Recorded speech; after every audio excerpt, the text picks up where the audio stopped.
Welcome back to Nightcap Chat, the pop culture podcast. We talk all things comic books, video games, movies, TV shows, and more. Today, we are talking some of the latest TV show announcements and WandaVision episode 4. I'm Blade O'Neill. I'm Ken Brown. I'm Lance O'Neill. And of course, before we dive into it, I just want to thank you all for taking the time to listen to Nightcap Chat. We really appreciate your patronage. Without you, we wouldn't be here. We're going to go through this episode as quickly as we can. And we say that, and of course, time is relative. Before we get to the main topic, WandaVision, there have been lots of TV show announcements, and TV show meaning more than just what's on cable now, because streaming services are quintessential television now, right? Yes. I'm going to go ahead and start. They announced the Sandman cast. Neil Gaiman's Sandman is finally going to have a show, and there's a cast announcement. I'm gonna be super honest. I haven't read a lot of Sandman, and I don't know almost any of these actors, but I do think it's really interesting that Gwendolyn Christie is playing Lucifer. Lucifer, had a very pretty blonde appearance, so I think Gwendolyn Christie in that role is interesting. This guy who's playing is it Dream, right? Yeah. I'm not sure who he is. He's done lots of things. Tom Sturridge. Are you guys familiar with this guy? What else has he done?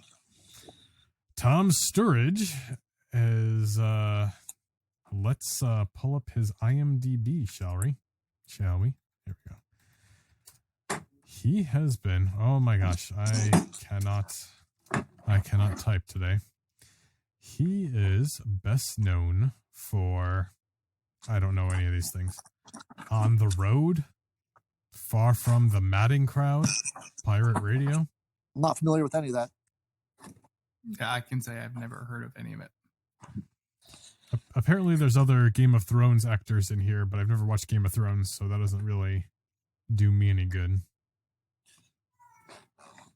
But it's fun to see Sandman finally become, adapted to a live action medium. So and it's the perfect. I haven't never read it. I read a little bit of it. So like this is kind of the perfect thing for like a serial. Like a TV show, like Tricks or Cocoa Puffs? Yes, exactly. Okay. Kid tested, mother approved. Yes. Yeah, Neil Gaiman's got a lot of fan base. I'm gonna once again make another guilty admission, because it's not only have I not seen Lord of the Rings, I have not read all of Sandman either. But people that do read Sandman love Sandman. And it is probably one of the most popular subculture comics that have became main culture just because how good of a writer Neil Gaiman is. I probably could have gotten into it. So one person I am recognizing here is Boyd Holbrook. He played, was it Dominic Pierce in Logan? Okay. In his best Doc Holliday impersonation there. Yeah. Well, yeah. It's fun to see Sandman coming. Other news is what? We have, I think Lance said Sonic the Hedgehog, which, whatever. That's fine. Animated series coming to Netflix. Yeah. Great. This is like the third or fourth attempt at a Sonic animated series. So, I mean, don't get me wrong. I like, a couple of the video games. I really enjoyed Sonic Adventure and Sonic Adventure 2. I think some of the lore is cool. The best games. Yeah. So Sonic's going to be an animated series, not just like the movie that came out? Oh, no. Yeah, correct. It's just an animated series. Oh, okay. Anything else to say on Sonic? Knuckles is cool. Yeah. Knuckles is cool. Shadow is cool, yeah. As far as video game TV show announcements go, what I'm particularly excited for is they announced that there's going to be a Tomb Raider anime on Netflix. And it ties into the story of the newest reboot, which now has a trilogy, which are I love Tomb Raider, I love the comics, collect the comics. I wasn't good at the old games, but I played the new ones and I really enjoyed them. And I'm looking forward to more lore there. Yeah, that's exciting. I loved also Tomb Raider games. I knocked those games out so quick, and then I 100% completed them, and then I played. Wow! I didn't even take it that far, and I thought I really liked it. And I played the survival. The survival mode on that game was phenomenal. Yes, me and Drew used to play it all the time, and we played together. It was super. It was really tough, but like really fun. Huh. But I'm also seeing. Not to jump off of it, but there's news of a new Disney Plus show that was just announced, I guess, or leaked or whatever. Oh, the Black Panther one? Yeah, the Wakanda TV series. Yep. For Disney Plus. So that's cool. I have a prediction about this show. Are you guys ready? You heard it here first. Is it Black Panther 2 is canceled? Yes, that's exactly it. That's exactly it. That's because they already said they're going to make this about Wakanda, right? And they're not replacing anybody. So to me, that never made sense. So why are you calling it Black Panther 2? They're seeing how well WandaVision is doing. They're like, you know what? Let's just make this a Disney Plus TV show. Because why are you calling this Black Panther 2? I guarantee you that's going to be the news in the next couple days.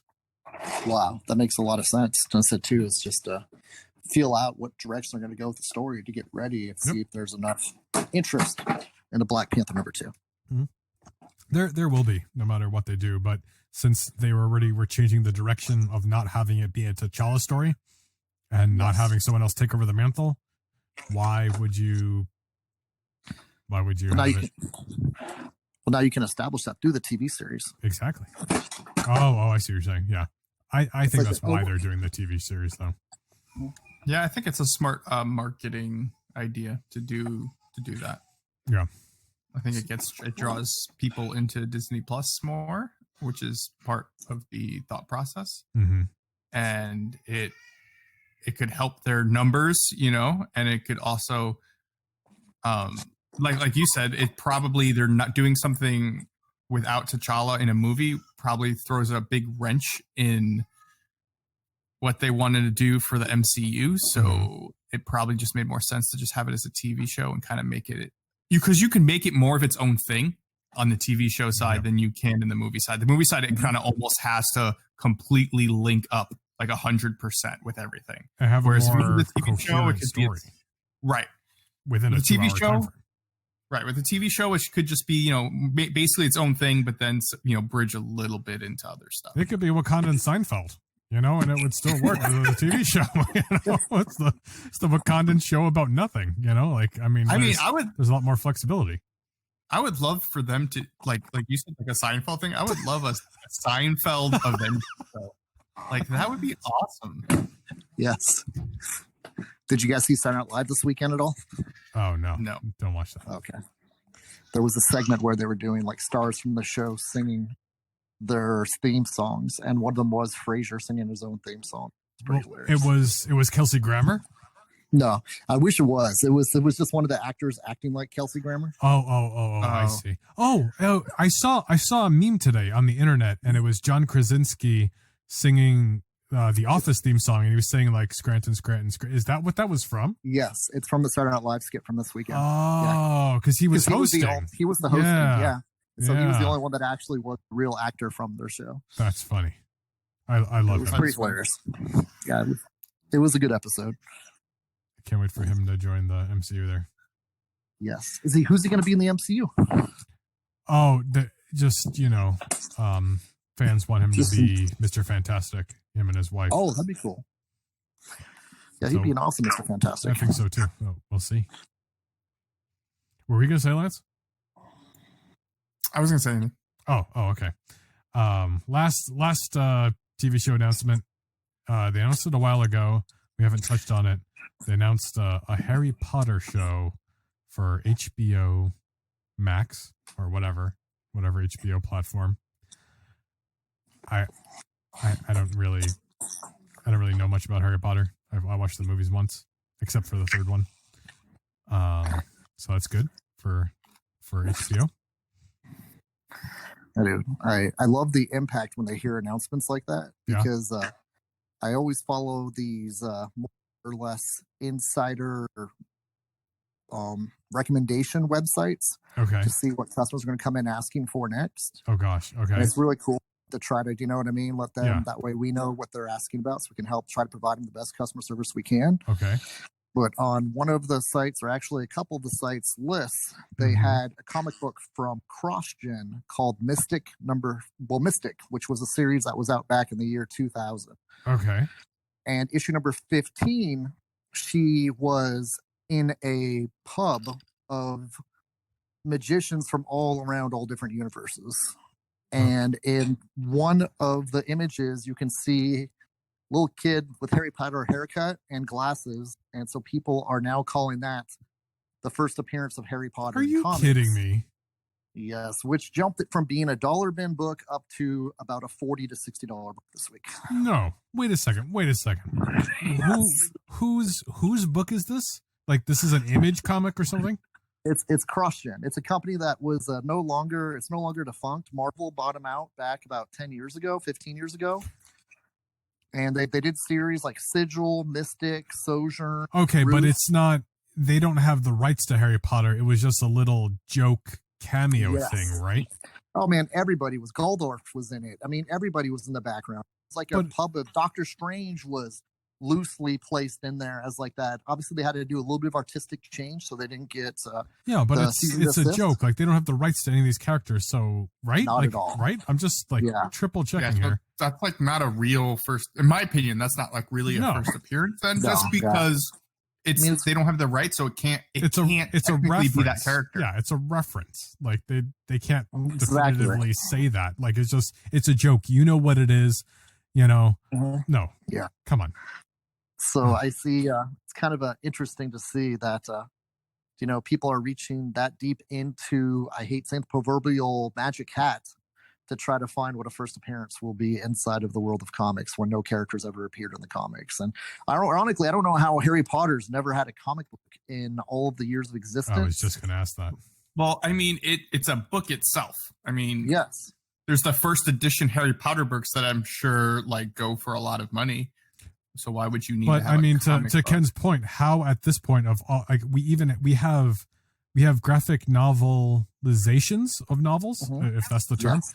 Like nobody has thought to do a Harry Potter. Do a Harry Potter comic adaptation? To play devil's advocate though, does Lord of the Rings have a comic adaptation? I'm gonna find out right now. Yes, it does. I mean, it does. Am I just? Oh no! Hold on. Sorry, fan art. I jumped the gun. Here are the only comic adaptations of there is. In 1989, there was a 3-issue series based on The Hobbit. Oh, I mean, and it's The Hobbit. Like that's like, come on, that's a children's story. But I'm just saying, like it was attempted. Okay, but they didn't do Lord of the Rings. My point is like Lord of the Rings is like the better version of Harry Potter, right? So if they haven't done it, then because people would compare the two, and it's like, I mean, Harry Potter is like whatever, and then Lord of the Rings is. But I think there's a market for it. I think if they they did it, I would be there. Yeah, like when you see people going out of nowhere because they got the HBO Max announcement of a new TV series, and people look for the first appearance in comics, and it's a pseudonym looking. It's not even named. It's just someone that looks like Harry Potter on purpose, obviously, but it's not Harry Potter. It's just a magician to try to show the symbolism of an image of Harry Potter. That's how starved fans are to want Harry Potter in comics. If they're paying $40 to $60 the week after an HBO Plus announcement for a Harry Potter TV show, and he's never ever appeared in comics. I mean, it kind of says there's a want there if people are going out there and spending that much because I love Harry Potter. It's not even the real Harry Potter, but it's the closest thing I'm going to get. I'm going to pay $40 to $60 plus on it because that's the only thing I know that's out there now because of this research someone did about, hey, if you look at Mystic number 15 in the background, that looks a lot like Harry Potter. Boom, threads everywhere. Like it's a Reddit thing about GameStop, and everybody wants to pay $40 to $60 for a Mystic number 15. when it was like a Unbelievable. dollar bin book. Yeah. Everywhere else, go back to Christmas time and nobody gave a crap about the book. Mm-hmm. Yeah, it's kind of silly. Mm-hmm. So, I mean, so is it the fact that people want more Harry Potter in comics, or is it just an opportunity to speculate on something? I think it's a little bit of the collectors who collect for also profit, which I mean I'm gonna say I'm part of too, where you're like, oh, this It's a part of the segment of announcement, the industry, so you yeah. looked it up, so let me try buying this, and then there's fans who are gonna be like, oh, well, I'm interested in it if they hear about it, and those two people, those two like markets are just gonna ramp up the price, the value of the comic. It'll come back down. I guarantee you, it's peaking right now, and it's just gonna go back down. And there's absolutely no story reference or no story content with Harry Potter other than the fact he's there in that group scene. That's what blows me away. Because we kind of like did a little bit of a digging on it, and we got the one in that collection we just purchased recently. There was a whole box of Croshen books. And so I'm going, hey, I wonder if it's in there. And sure enough, it's in there. So I kind of said, what's the big hubbub about this comic? And dug through page by page, and there's just one page of him in a pub scene with, it's more or less the pub of broken dreams of magicians. Do you know what I mean? Like that painting where you have the people sitting at the diner. Oh yeah. And, the diner of broken dreams, but it's that, but it's a whole freaking pub of like, hanging out at the club, but the club's all magicians, and Harry Potter happens to be one of the magicians sitting in the club in one of the scenes. And it's a pretty cool scene overall. It's a double-page spread, and any type of, it wasn't just to put Harry Potter in a comic; it was to put every magician that they could think of in that scene, because the main character is a magician herself, a mystic. Actually, that's why they called the title Mystic. But just kind of fascinating to see like how easy it is to push up the value on a comic book because of the interest of an announcement made out of Hollywood. Very interesting, I think. And it's been going on for years, but this is the most extreme I've seen of let's push it up and let's see people will pay it. And sure enough, people are paying it, which is kind of fascinating to me. And I said too, I'm right with you, Lance, dude. I followed over the years too. It's like, yeah, there's a speculator market. That's a fun part of collecting too, as well, because it's you find things that you enjoy, and if it comes up to be worth more over the line, that makes it even more fun to collect, because you see what your hard money being spent is paying off. Yep. Right. And it's fine to do that. It's just when it's just like nonsense, it's ridiculous. Yeah. Exactly. Between this and like the previews magazines, like it's silly. It's just too much. Or like Beta Ray Bill's like first appearance, where they're like, well, he was in a preview in like 3 comics 3 weeks earlier because they mentioned him being in a comic. So his first appearance is actually in that advertisement in that one comic 3 weeks before his comic came out. No, shut up. Just let's stop with this nonsense. Exactly. No. It's got to stop somewhere. I do a reference with customers in the store sometimes. It's like I shouldn't be frustrated by it, but I exactly know what you're talking about. It's like when Motor Trend announced the 1964.5 Mustang, it would be like saying that Motor Trend's worth more than the actual car because it was seen first. Mm-hmm. Yep. Do you know what I mean? That's kind of my analogy. There's no reason why that Motor Trend should be worth more than the actual 64.5 Mustang that's physically in your hands. Mm-hmm. Yeah, it's very silly. So, this is a TV show episode. I'm talking about a lot of TV shows, particularly WandaVision, and WandaVision's good, and it's been good, and it's staying good. Episode 4. So, I mean, we had it here, and for, I see all these little comments on the internet, people complaining how, WandaVision sucks and they don't get it. Oh my gosh. I don't get it, but this really spelled it out for everyone. So, no more complaining. Yeah. If you don't get it at this point, you should just not watch TV ever again. Like, I don't understand what you would absorb from any other TV show. I just don't know.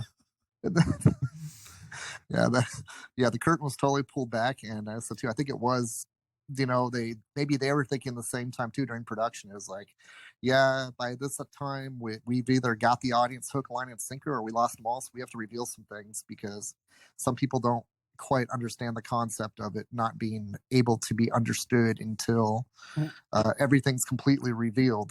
So that's I want to be honest, like definitely happened this week. there was nothing about it that was a surprise. I'm not gonna like what everything that they showed in this episode was like, yeah, this is what we thought was happening. They just showed it to us. And it's amazing like how much you got, like information you got in an episode, and yet the story actually didn't really go anywhere because the episode ended right where like the last episode ended too, because they just showed it from the outside perspective. Oh yeah, you want to talk about the slowest episodes? This was the slowest one. This is the only one that didn't happen. Nothing happened. Yeah. But there were other things for, you know, those of us viewers with a brain, you know, there were other things to pick up, right? Lots of things. And Ken, I mean, you showed me your comprehensive notes there. Oh my gosh, dude. I went nuts after that episode. Yeah, I heard. I have a couple things, but I didn't go like make notes or anything. Yeah, I had like about about a page and a half for podcast notes from WandaVision episode 4. Wow. And I just kind of went nuts typing in ideas and things like that was breaking down after they pulled apart the curtain. And it was just super, super deep. I was talking to Blade about a little bit on Saturday when he stopped by the shop. And I was going like, wow, we kind of brainstormed a little bit even more. And I'm going, oh, then Blade, I saw text us earlier today that he even had something else that we didn't even touch on yet. And if you want, I could read through some of the things that we talked about, or we could go about it based off of conversation, however you guys want to do it. It's a blast. So many things peeled away there off this onion. I had a couple things. I don't know how you want to start this, or we're just going to talk about the episode, or where we can just dive into it about, because I had a couple things about Monica Rambeau's family. Okay. Yes. Because that was the first thing I was going to say was the first like, oh, moment was when she walks by her mother's picture and it said Photon. And I was like, haha. Yes. Right. I know what that is. But anyway, I thought one thing that was interesting was like her mother's Photon, right? So you're changing that Monica Rambeau was Photon. Not saying that she can't be Photon. Just saying her nickname. Yeah, that was her pilot nickname. That's all that is. So she's just taking that on. But in the comics, Maria Rambeau is just Monica Rambeau's mother. She's nobody, right? Yes. She's not a pilot or anything. Yeah. Or a founder of S.W.O.R.D. But one thing that's interesting, right, is what we know about the Captain Marvel movie, and what's really annoying about the Captain Marvel movie is the fact that Marvel, you know, they changed the origin of the character, right? It turned into just like a female scientist, right? Instead of this, I mean, he was a scientist, but, you know, it was like a strong superhero, right? Now, Captain Marvel gets into a fight with Nitro and explodes, right? And Captain Marvel ends up getting cancer. And then they changed it where Monica Rambeau's mother, Maria Rambeau, dies of cancer, which I thought was really interesting if it's kind of like taking that bit of the storyline from Captain Marvel, because Photon was, Captain Marvel, and just having her mom die of cancer. They didn't say like how she got it. Was it from the like dealing with something that with Captain Marvel? Like what? Like we don't really know.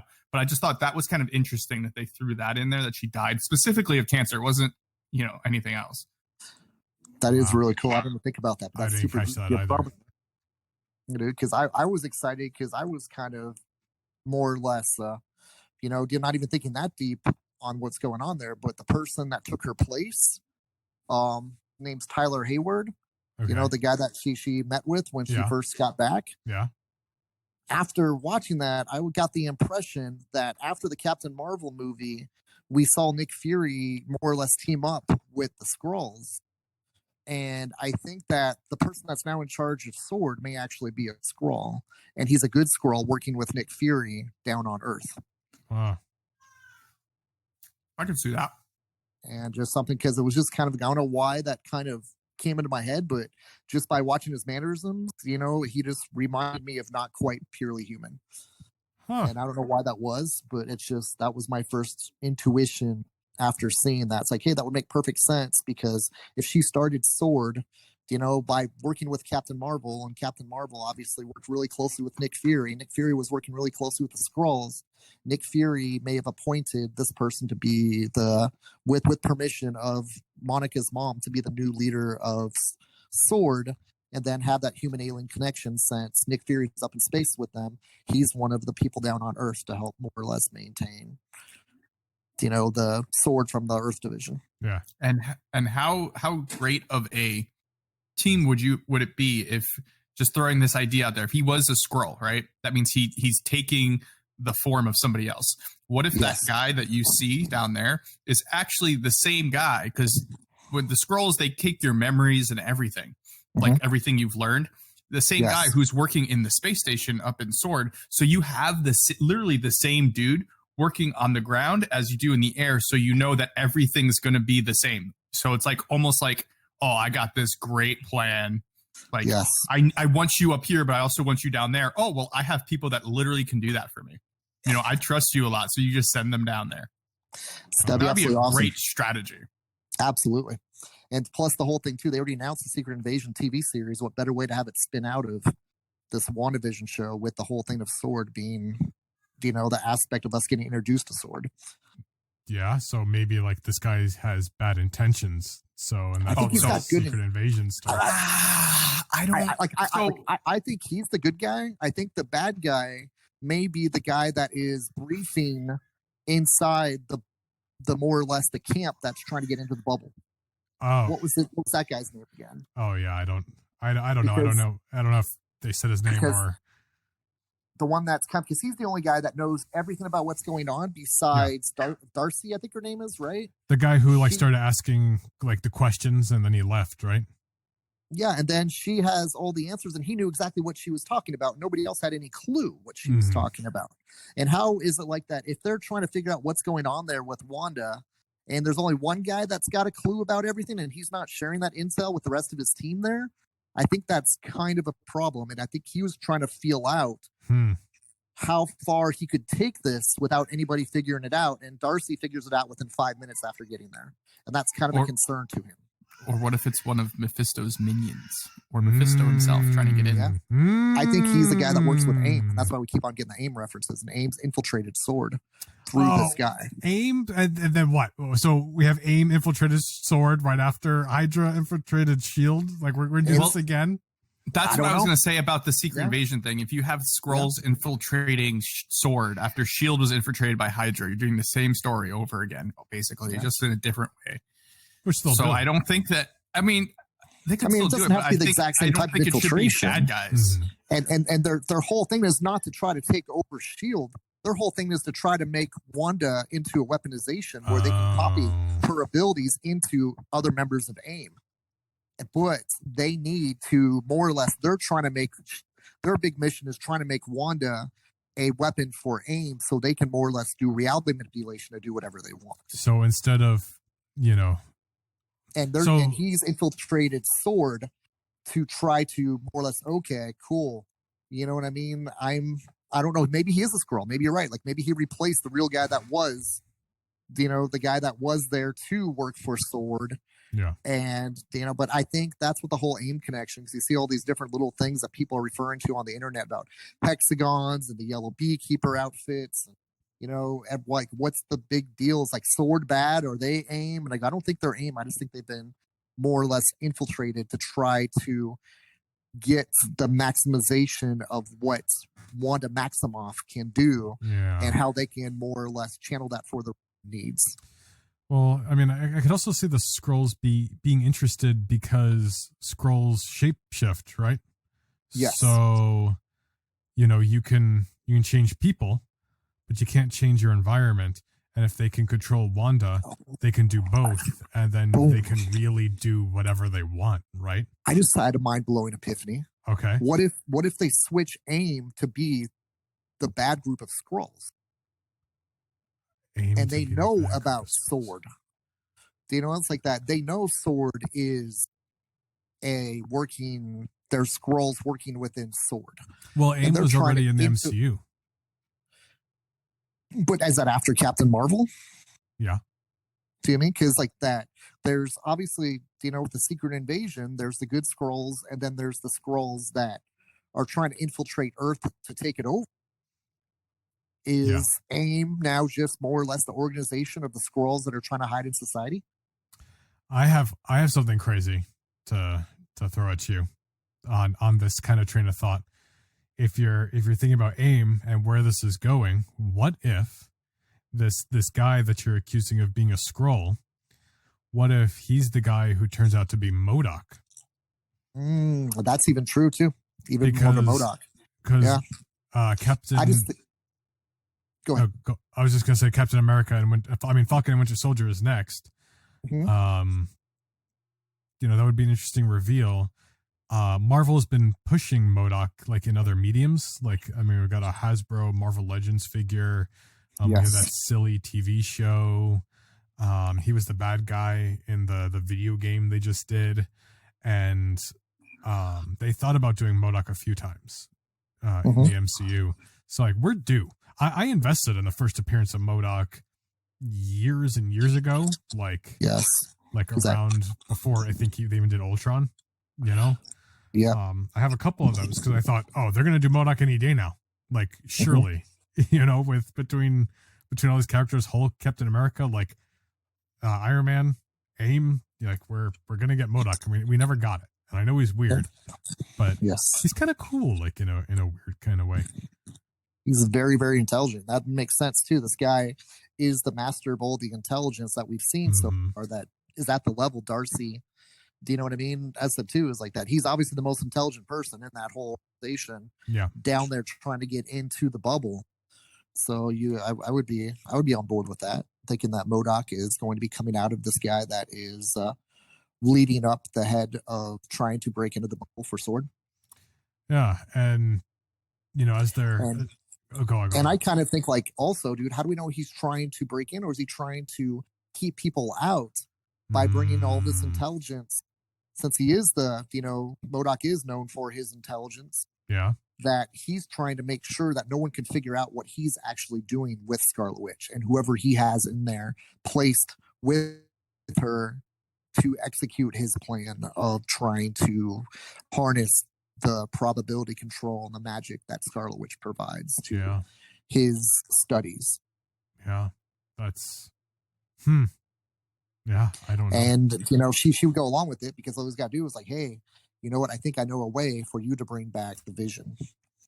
But it's going to take work with. So that's how he ensnared her, is what you're saying. Yes. Yeah, that's how he motivated her to do this scenario, because he's studying her, and she is trying to, she's tempted, because if there's any type of hope of bringing back the Vision, I'll take it. Gosh, I love all of these, and I think it's really neat that we're trying to bring all these other things that they've already done in the MCU and try to figure out, like, okay, what are they doing, or are they trying to do something new with like Mephisto or Nightmare? Or one of the things that we had talked about, I think it was in regards to this. There's something not very clear about what's going on. It opened up with the blip, which is like the reverse snap, in the MCU. Yes. And one of the two things that they didn't do in Infinity War from the Infinity Gauntlet storyline, and the biggest things were Mephisto and Death. Like, they were key players to it. Death would be really upset if half the universe was dead and then all of the sudden they're gone. That would cause some kind of imbalance, right? So it'd be interesting to see if this doesn't start to lay the groundwork for Death to appear within the MCU, because I really want this to be Mephisto. I'm still on that train. I'm holding my breath for it. Even if if they're combining Nightmare within this story arc, I just want it to be something like that. I want something new. Yes. Well, for every action, based off your theory, for every action, there's a reaction. Mm-hmm. And I said too, like the first time too around when Thanos did the snap, the reaction was you lost half the population. Yeah. And you're right, dude. It's like that. That's why I love that opening scene too, where it's complete chaos when everybody started coming back. Yeah. Because they arrived exactly where they left. And if they were in hospital beds and there was already people in the hospital bed, you know what I mean? Just think about how chaotic that is. It's like, oh my gosh, dude, there's all of a sudden 2 people being pushed out of bed, or someone rolling out. It was just the fun chaos of everything happening. Well, they explained this in Spider-Man Homecoming. Exactly. And but just the chaos that it created, Yep. even to like a different level. It was cool seeing it Spider-Man Homecoming too, but from Monica Rambeau's perception of it too. It's like Yep. it was really cool to see like we're seeing more and more consequences that follow up Endgame. Yeah, it was And cool it to see was- the chaos for sure, because like Yes. they showed a little bit of it, but they only alluded to wherever you were when the decimation happened is where you got blipped. Yes. What was interesting about the timeline of when it happened too? What do you mean? Well, because didn't they say like you died and it was like 3 years ago? Yeah, it was something like 2 years after you disappeared that your mom died. It's like, like 3 years ago or something like that. Yeah, Do you I know? think So I guess like it the was- 2 plus the 3 or whatever they It was did on when- it. wasn't Like, it? It was when Hulk did the snap that caused the blip. But like I think what you're saying is 3 years went by, but you were the same age as you were 3 years when you got snapped. So that's why the kids in high school were different ages, because they got blipped, because they disappeared for 3 years. And Yeah, they that's what was were- kind of weird to try to understanding of it like that. Oh, I guess yeah, it was like so 3 years the whole time, right? they were gone for 3 years. When they came Okay, back, so- they didn't age. So 2 years after you disappeared was when her mom died, which was 3 years ago. Okay, cool. So that makes sense. Because I said too, like me and Kayla were trying to figure it out. I go, how many years was it? I thought it was 3 years, but it sounded like there were 5. And we kept on listening to that scene again of what she said, like how they said it to her. Mm-hmm. 2 years after you disappeared, which was 3 years ago, doesn't make any sense. It's kind of like I didn't quite understand that. So after we watched that again, something didn't make sense when I was listening to that too. How long ago it was 5 years. Sorry, yeah, 5 okay, years cool. So between it the was 5 snap and the blip Okay. within the MCU. Okay. That's not how it happened in the comics. Yeah, because in the Spider-Man, it was like that. These kids were, I guess that they would be way out of high school by the time Peter Parker came back. Then, right? Yeah. Well, so yeah, his classmates that didn't get snapped would be gone, but Ned got snapped. That's why he's the same age still. Okay. Right. So this is confusing. Yeah. What is happening? Oh man. What else? What else we got? There's a lot of things. I know when they were trying to figure out who's all caught within here, they were figuring out everyone's names. Who didn't get a name still? That was Agnes. So that's still on the table. Whoever Agnes is still on the table. They did not figure out who Agnes is within the bubble. And neither did Dottie, right? I didn't even see them mention her, which is interesting. Yes. I kind of got a theory about who Dottie is. Okay. I think Dottie is Scarlet Witch's construct of Darcy. Because she doesn't like Dottie, right? Okay. And because Dottie's like a threat to her, she's something like she even said it to Monica. I mean, I can't remember her name when she's inside the bubble right now, but you can tell that she's not comfortable with Dottie. Mm-hmm. And Dottie was there at the same time the radio transmission was when they're doing this whole conference for the fundraiser, for the child's fundraiser. Mm-hmm. And when they were doing the show, when they were trying to break in to communicate with her through the radio, she heard the radio aspect, and there was something, I can't remember the exact words, but when Dottie said don't something, and then Darcy finished the sentence on her end. And so I think Scarlet Witch obviously has got the sense that something's not right, or someone's trying to interfere from the outside, and that's why she keeps on doing the rewind every time she sees something that interferes from the outside that she doesn't bring into her reality. Interesting. But I think that she's using Dottie as the construct to try to figure out who's the person that's interfering. That's why when she cut herself with the glass, she knew someone was trying to bleed through to her reality. Wow. And that's why she saw it bleed through in red. Wow. I mean, regardless of whether or not the theory's true, that symbolism certainly stands up between the bleeding through, I think, which is really neat. I think there's a lot of symbolism going on Absolutely. that we don't realize, and that was actually the thing that was my epiphany. I saw somebody on Instagram. So remember the first commercial with the Stark toaster? Yes. Okay. Somebody took that scene and put it next to the one where Wanda and Pietro are talking to Ultron. Okay. About how they got like attacked, and wherever, and then the second bomb came through, but it didn't go off, but there was one name on the bomb, and it was Stark. Right. Oh, yeah. So Stark was also written on the toaster. And they said they sat there and they waited in silence, and all they saw was the name on it, right? And if you line those two scenes up, when the man and the woman make the toast, remember they set the toast down and then it's all quiet. Yes. And it all lines up. So I'm thinking this man and woman, I think it's meant to symbolize Wanda and Pietro. I can totally see that. And if you think about it too, is that bomb would have toasted them. Mm-hmm. Do you know what I mean? The Stark. So she's remembering the Stark bomb was something that is, toasted her, would have toasted her country. I'm just laughing. I'm sorry, I know it sounds stupid, but do you know what I mean? That's like that. Stark represented them being toast. Well, and he made Ultron, and that toaster had a face. I'm telling you, so it's not only Stark, but it's also Ultron. Yeah. So these commercials have all had to do with Quicksilver and Scarlet Witch's history between the Stark and Ultron stuff, and then the second thing was Strucker, and the third one was Hydra. Which is, that's where we know they've been. Well, even deeper, I guess, too. I know this is once again sounding stupid, but they were burnt by Ultron.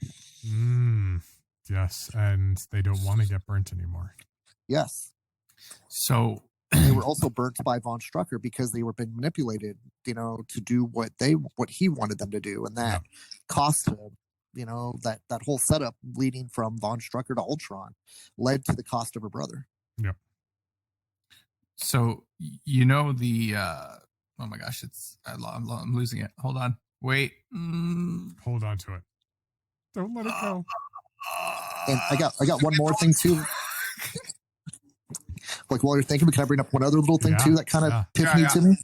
Okay, she does her commercial breaks when she's losing touch of her reality.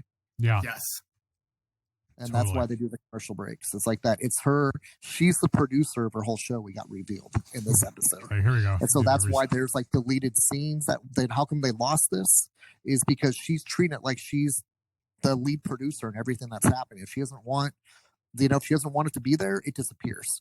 And that's why we get the glitches inside of the TV episode is because she's cutting out anything out of the reality that is not productive to her and her peaceful I think her pursuit to find a way to actually bring back the Vision, not just have it be a reality where she's at peace with things that nothing can touch her except what she wants to be in her own peaceful reality.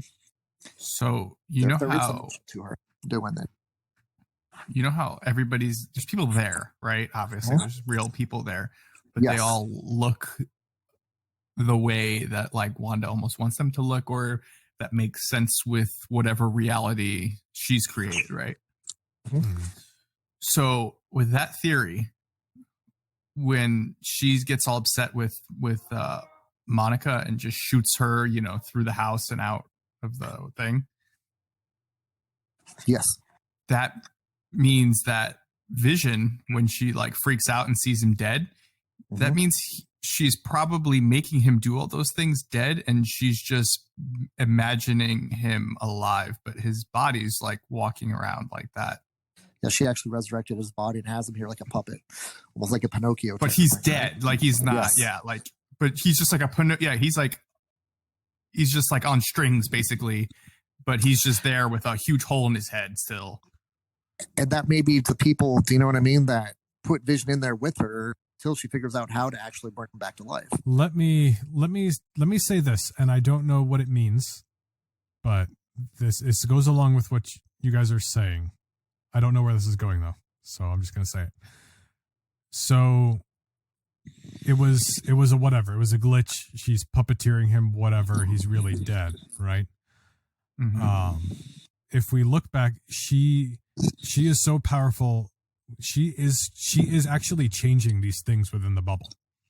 Yes. Okay? So we know that because when the bee guy went in and they tried to pull him out, that jump rope stayed a jump rope within real life. So she physically transformed that. We saw that again when she tossed Monica out. She retained her clothes. Right.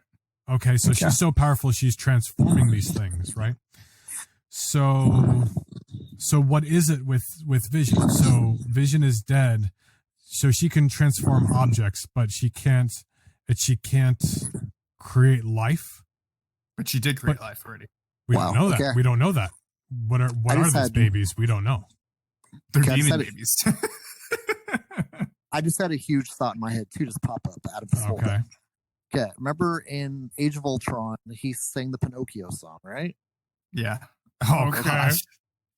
Yeah, like now, like you've got no strings on kind me. of, like that. Oh my gosh. Like remove the strings, the puppet of Ultron, right? No strings on me. That was great. Okay. Now, Scarlet Witch, do you know what I mean, was so close with Ultron in that movie, right? Yeah. And Ultron's main objective was to try to put his likeness inside of the Vision before Vision did, right? Inside that body. It was his body. He was trying to make a better body. Yes. Yeah, and so he obviously knew how to transfer his brain waves into that body, correct?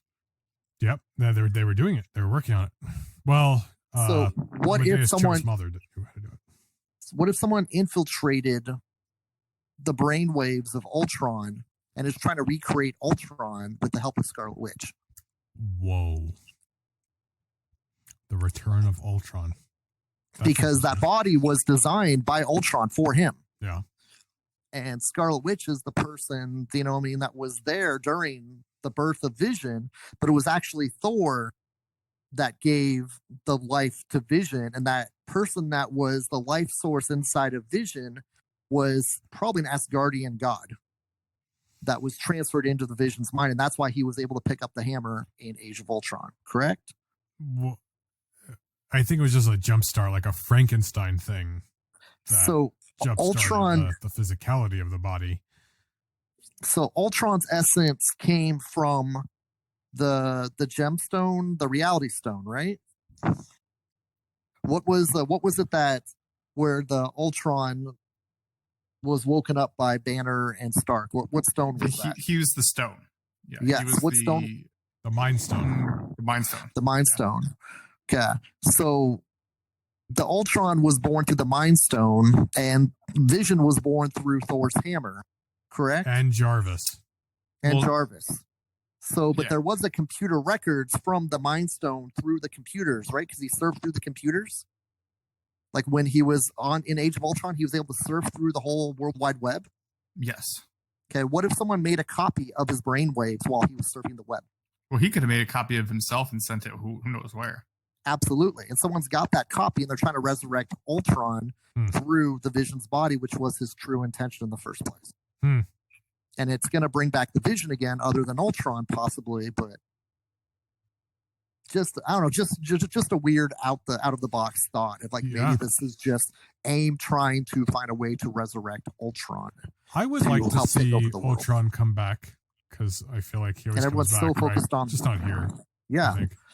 And everyone's so focused on the Vision, and what they're actually doing is, they might be bringing back Ultron, which may lead into a whole new Vision having to be created by Sword because of seeing what's happening with Ultron being back.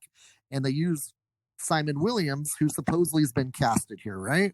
Wasn't there someone, did you say like Simon Williams was casted as one of the cast members of the show to come? No, we were saying that Grim Reaper's brother is Simon Williams. So are we going to get Simon Williams? Simon Williams was cast in the past by as from Nathan Fillion, but those roles were always cut. Okay. So are we going to have to find another brainwave to be brought into the Vision to bring it alive? And I don't know. There's something missing here that I'm not quite putting together, obviously. Mm-hmm. But it's I was just kind of like, I said too, thinking out of the left field of like, what if the mission here is to try to recreate Ultron rather than recreate the Vision? Yeah. And they're trying to use Scarlet Witch to manipulate her with the love that she has for Vision, but in reality, they're trying to bring back Ultron, not Vision. Well, I think they're trying to establish that he is dead, because in the I think I said this before, in the trailers, Agnes's character, when she's dressed as a witch, she says, "Am I dead?" to Vision, and she says, "No. Why would you say that?" It's like, because you are, and she starts laughing, which is probably the glitch there. How many of these people are dead? Yeah, absolutely. I mean, Agatha Harkness has always been a mentor to Scarlet Witch inside of the comics, or was a mentor before she died. But are all these people dead because she's trying to figure out, like, she's trying to use her reality-altering powers to create life? Yes. Are all of these people dead? They only figured out who they are. They never said they were alive. I don't think they're all dead. I think, once again, that town that they said, there is no Westview, there's only Eastview. Mm-hmm. But when they're looking at that town, people that were, say, just traveling down that highway, thinking they're going through a town because they have no clue what's going on, mm-hmm. Scarlet Witch needs more or less life in her scenario for whatever reason. Well, that's not true. They couldn't get in. They showed they showed in the beginning of the episode people tried to get in. It's because they were the police. I mean, the police are investigators, like just natural tourists going through. So you're saying it's intentional who she's letting in and not? Yes, because she allowed Monica to come in for some reason, but she didn't let. Why would she allow Sword to come in? The what? She let the beekeeper come in. Yeah, but that was because she wasn't aware he was coming. Yeah, she didn't let him. There's a lot at play here. My dead theory's holding up. Mm-hmm. I'm telling you. Well, Monica was in there and she got thrown out. Yeah. But she was able to infiltrate it because, it's like she... So was she able to infiltrate it because she had died in the blip and they think her soul's dead? She doesn't have a soul? I'm just throwing something out there. How about she's saying like she died and came back to life? She's Photon and she doesn't know it. Isn't her character like made of pure light or something? Because didn't she say like I'm made of pure light. I can go into Thanos' eyes and kill him or something. I don't know about that part, but yes, I would think that she didn't have her powers until after Wanda blasted her out. What if the blip gave her powers and she doesn't know it yet? And that's very possible. Oh my gosh! What if the blip created a mutant? Oh man! Well, I think we've talked about that before. Because I know, but like now it's gonna tie into this somehow. Is she gonna do House of M and say no more mutants? And the people that got blipped are gonna disappear again because they all became mutants? No. Well, she's just gonna say no more mutants, and they don't even exist yet. That's not how that works. They exist now. She doesn't even know. I don't know. I don't know. There's something. I'm grasping at something. I don't know. Okay. Could be something. Darcy stated during the episode that there was high level of radioactive frequency, right? That's why there was TV frequency. Yeah. Well, that's around the bubble. Monica was pushed through that twice. That's where she could have got her powers. Yeah. Oh yeah. The first time she was allowed in, the second time when she was forced out, both of those times could have given her, enough radioactive energy to give her a power set if they wanted to go that way with it. Yeah. Especially even just surviving what she went through. I mean, I know she could have maybe not died, but you got to have broken some bones seriously from being thrown thousands of feet through a house and they never said you couldn't go in. It's just the police officers and Agent Wu they could feel the energy being something scary. They didn't want to tempt it. And he's even said, like, didn't he say to her, like, Monica, wait? And she went through anyway. Right? Well, she got sucked in. Yes. but the other people like that weren't. They were even afraid to get too close to it. Because I thought they said the bubble wasn't letting you in. Because they said like it won't let you go in. Because they were asking about investigating it, you know? Yeah, forget that theory then. So what is at play? Now, So okay, that's not what they said. Sorry, I just remembered what he said. He said he was looking at it, he's like, don't you get that feeling like you shouldn't go in there? Like, like he was just getting creeped out and basically being told mentally you can't come in. He didn't try to go in, but Monica just walked right in. She wasn't afraid of it. She wasn't. She didn't have that feeling. She didn't even answer him. She just walked up and just got sucked in. Okay. So something about it like drew, like Scarlet Witch drew her in for some reason, whatever reason that is. I guess we'll see. Yes. But one thing that's cool, I know, Blade, I showed you. She was dead. She's not dead. What she was dead. Yes. Was when they show Agent, what's his name? Agent Jimmy Woo. Agent Woo. Yes. Do you know who that is? When No, Ken is asking you, do you know who that is? What do you mean? It was a big setup there too for the future. I didn't realize this. It blew my mind. Jimmy Woo's the director of the Agents of Atlas. Of the modern Agents of Atlas. So they're setting up Agents of Atlas there too, which is kind of cool. But Ken, listen to this, because this is I totally missed this Easter egg, and it's like it's blink and you'll miss it. You don't even know it's an Easter egg. So when you first see him in the episode and Monica's walking up to him, he shows her his card and he's like, I'm FBI, and he flips it out like all fancy, right? Yeah. And when he does that, that's a reference in Ant-Man, because he goes and visits Ant-Man and he's talking to him, and Ant-Man's showing card tricks because he's like, I've been sitting at home with my kids and look, I've learned this. And he's just like flipping the card. And later in the movie, he sees Ant-Man and he goes up to him and he goes, can you teach me that trick? So he learned the trick. So that's a reference that he actually learned the trick from Ant-Man. Yes. How cool is that? Funny scene. I love how they stay inside of their own story the whole time. That's like my favorite part of the MCU. Is nothing is forgotten about, untouched on. If they can follow up on it, they will, which is awesome. Mm-hmm. Yeah. And exactly in that point. And it's so subtle. Like yes. It's just a little detail for the fans, which is really neat. Yes. And you almost wonder if when they write this stuff, is it written, or is it like the actor saying, hey, remember that scene? What if I did this? And they're like, oh, that's perfect. Because it's so minor that I feel like the actor himself would have to be like, hey, I did this. This would be a good idea. I 100% agree with you. That's probably exactly what that was. Because there's so many things to pay attention to. And that's something that the actor would be like, hey, we talked about this. It would be funny if I did that. Like, yes, great, perfect. We're tying that in now too. I think that's 100%. I would bet money. That's where that came from. That's awesome.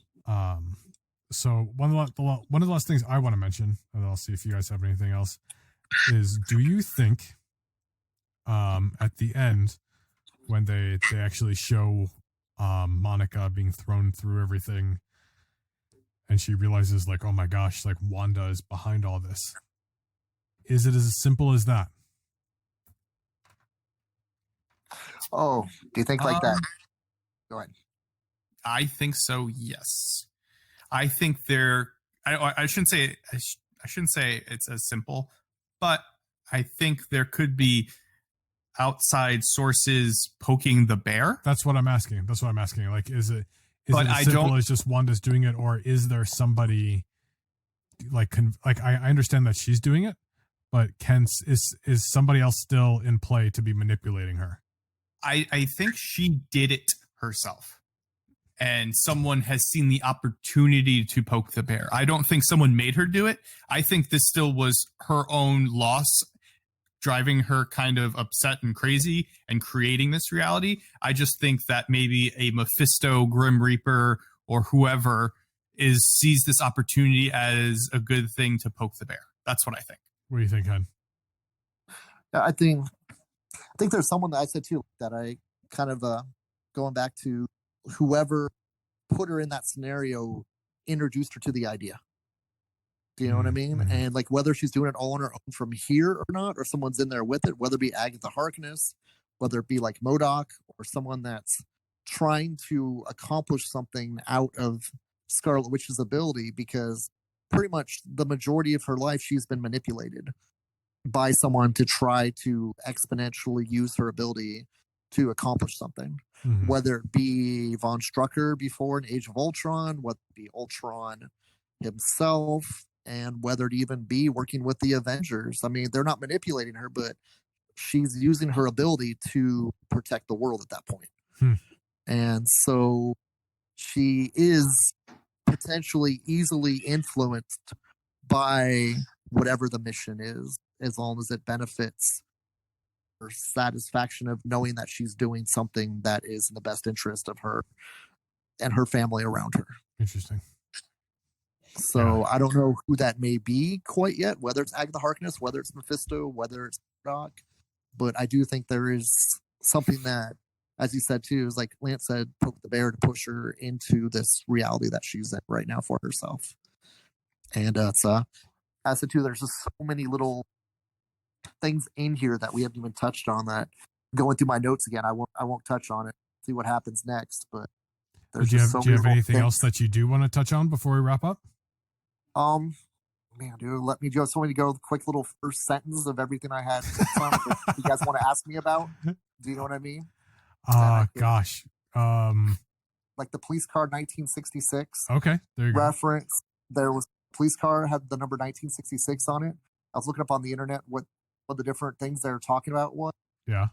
Strange Tales number 146 was the first appearance of AIM that was in 1966. First appearance of what? AIM. Oh. Advanced Idea Mechanics, like that. The yellow beekeepers. Yeah. See, the shape of the town is a hexagon. AIM's logo is made up of hexagons. Love the whole thing too. Is Welcome to Westview sign.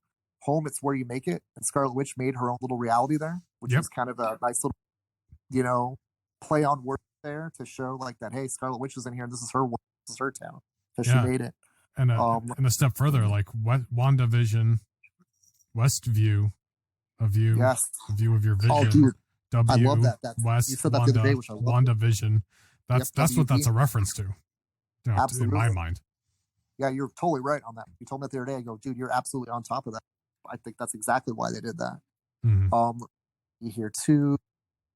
The thing. Where was it on there too? Okay, I pretty much tried to explain, which is she deletes out what she does. In this case, it doesn't work in her production. She edits it out. Talked about that little. Why this? I was kind of thinking that, we talked a little bit about that too, is at least she's trying to find a way to bring Vision back to life, or she's creating a reality where she can ruin her dream because she has complete control and autonomy of who gets in and out of her. Here, I thought was kind of interesting. Why is time moving so fast in her reality yet she's not aging? And stuff like that. Did you guys get a hunch on that at all? Did you guys notice that? It's like that. She's. Do you know what I mean? That's the genre of the TV episodes are from different time periods, but yet her and Vision haven't aged through those time periods. I didn't think it was meant to, and I didn't think it was meant to be time. I think it was just meant to be representative of a perfect life. Because I kind of was like I kind of came up with a theory on that too. Mm-hmm. She's trying to move through time super fast. Maybe she's trying to get to that exact point where she feels she failed at defeating Thanos, and Thanos killed Vision, where she feels that if she masters this so well, she can get to that point in time where she encounters Thanos that time and finishes the job of killing Thanos, so Thanos doesn't kill Vision. And she's doing it through a way of Hollywood productions. Do you know what I mean? So I could see that, but at the same time, it had to happen the way it happened because Doctor Strange said so. Okay. So it would almost be a bad thing if she did that, because then you'd be back to square one. She's not aware of that. I know she's not aware of that. But here's one thing that just crossed my mind. This happens, right? Whatever's happening right now is post Endgame, correct? Yes. why did it take her 5 years to lose her mind about this? It didn't. She got decimated. She wasn't around for 5 years. Oh, so she came. Oh, all right. She so she just came back from the blip. Yep. Got you. And then freaked out. This because is Vision's so dead. 3 weeks after the blip. She's only been around for a couple weeks. Okay. That makes sense. So thickens. So if that's Vision's body, that means they still had Vision's body. Yeah. They're working on trying to get him alive, and she took it and went to that town. Yep. So that could tie into the Wakanda set because she has to go to Wakanda and steal it from them and then go to this place called Westview. In New Jersey. In New Jersey. And another thing I was kind of thinking on too about it, like making notes, is Scarlet Witch just practicing exploring the potential for magic. Vision and the family are focused. How can she regain what she's lost? That's why she's doing this whole thing. Like each episode, how far can she take? First one, she cheated death because that guy choked, but she rewound time and had Vision save him. Do you know what I mean? Like, why did she have Vision save him? Because she couldn't do it herself, obviously, but she could. They're obviously manipulators of magic already because they're, she's doing all the cooking. She was, doing all the dish, all the things flying around her. But yet, she wanted Vision to be the one to stop the guy from dying. In episode 1, correct? Yeah. So she's trying to teach Vision how to cheat death. And then in episode 2, she practiced her magic at the magic show, and she made Monica move from outside the box to inside. So she's trying to find a way to bring Vision back from the dead, from out of the grave. Say, proverbially, the box is considered a coffin. So she's trying to raise Vision out of the coffin. Just a thought. Then in episode 3, she experimented with using her magic to create life, which was Tommy and Billy, which is, if I can do this, then I can bring back the Vision. And then in episode 4, the whole town is her magic making. They finally reveal. So each episode, she's playing with either, finding ways to bring back life, whether someone else does it for her, whether she does it, and then, by bringing someone back from the dead, or does she have to create something from scratch like she did with the twins? Like, she's trying to find out what is the right manipulation of reality to bring back Vision. That's just my thought after seeing some digging deep on things. So, when you said in the first episode how Vision saves the guy's life? Yes. When he goes to grab the thing out of his throat, it's the same exact way Thanos grabbed his stone and pulled it out of his head. Like he grabbed it like a little claw hand. Went and said this way. He went through, because he can phase. He went through the guy's throat and then pulled out whatever it was in his throat. And this is the same exact thing, but ripping out of his forehead, but backwards. Yes. It's life-giving. Right. If you want to talk about parallelisms, I saw several people point out when Wanda is giving birth, it is the same exact dialogue when she kills Vision to destroy the Mind Stone. Is because Vision says we are at a time, and she's sitting there going to labor, and Monica says there's not enough time for that, and then Vision says look at me, and she says you're doing great, look at me, and then Wanda in both of these instances says I can't, and then Vision says you can, and Monica says you can do this. Yes. The dialogue is exactly the same as Infinity War, and then she gives birth, and then she kills him by destroying the Mind Stone. How crazy is that? That's definitely on purpose, man. That's definitely on purpose. So yes, there are all kinds of parallels like that, which are very interesting. And a lot of it seems to do with that scene. Anything else? Dude, that's there's more, but I'll leave it at that. Because it's some of the stuff we already touched on a little bit too. Cool. I said too, like that about the whole Dottie. Are you paying attention? I'm talking, and that's kind of like that. That was when they're at the thing, and Scarlet Witch was talking with Monica or Geraldine at the time, and Dottie addresses them. That's when Jimmy was also talking through the radio to try to get their attention, and Dottie says to her, "Are you paying attention to when I'm talking?" And then at that they replayed it at the exact same time in episode where, it's like that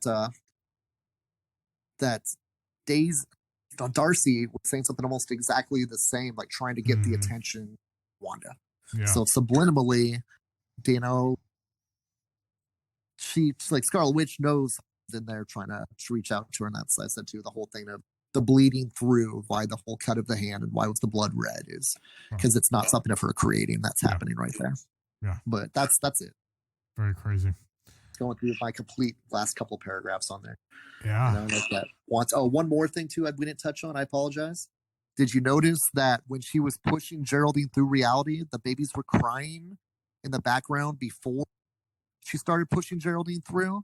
But then all of a sudden, the only thing that was left sound-wise was that conversation she was having with Geraldine, and there was no more background.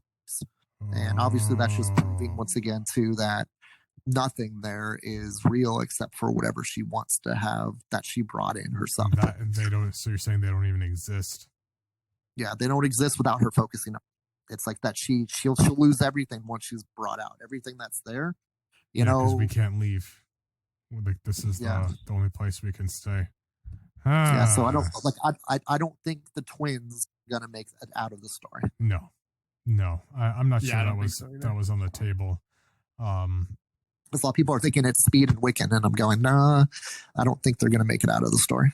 It is, at least in reference, but yes, if we ever get them, it's not going to be from this. But no, it'll be when they different. finally do come, you'll be like, oh, those are the same ones that were the twins in WandaVision. That's what it's going to turn out to be, I think. So it's going to be like teased, and then the whole reality for like meeting them for the first time, but they're from a different reality or time frame because of Kang. Yep. Maybe as it is in the comic that you're going to get this, this, oh, wow. It's like this kind of like shock is like, wow, there is a reality where I have kids. Cool. Yeah. And who's to say like they won't start like jumping ahead and doing like the distant future with like 2099 characters and the Young Avengers and stuff. Like that's always a possibility, right? Yes. All right. Anything else before we wrap it up here, gentlemen? I think that's it. Yeah, I think that's about all the time we have for today. Very, very exciting with WandaVision. I don't know if this is the mid-season finale or if the next episode is the mid-season finale, but I'm very much looking forward to the next episode. We appreciate you all listening. If you enjoy Nightcap Chat, if you leave those reviews on platforms, especially like iTunes, that allows for many more opportunities, and we greatly appreciate it. You follow Nightcap Chat on social media. We're at Nightcap Chat on Twitter and Facebook, and Nightcap_chat on Instagram. Yeah, thank you guys for listening. As always, I'm at DrawingToComics.com, downtown Glendale, Arizona, 5801 West Glendale Avenue, and on Facebook and Instagram. Appreciate all of your guys' support and look forward to talking to you guys all next week. And you can catch me on Twitch at Tales of Lance or on Twitter and Instagram at Tales of Lance. And if you want to follow me outside of Nightcap Chat, I'm Blade O'Neill. Follow my voice acting or producer exploits on social media. My public channels are Blade O'Neill on Facebook and no, not on Facebook, on Twitter and Instagram, and Blade O'Neill VO on Facebook. Got a couple of video games to announce soon. One of them very, very soon that I'm excited to be a part of. Looking forward to that coming out. It was a fun little role. But appreciate you all listening. We love you. Be safe. And we'll catch you all next week. Have a good week. Thank you for listening.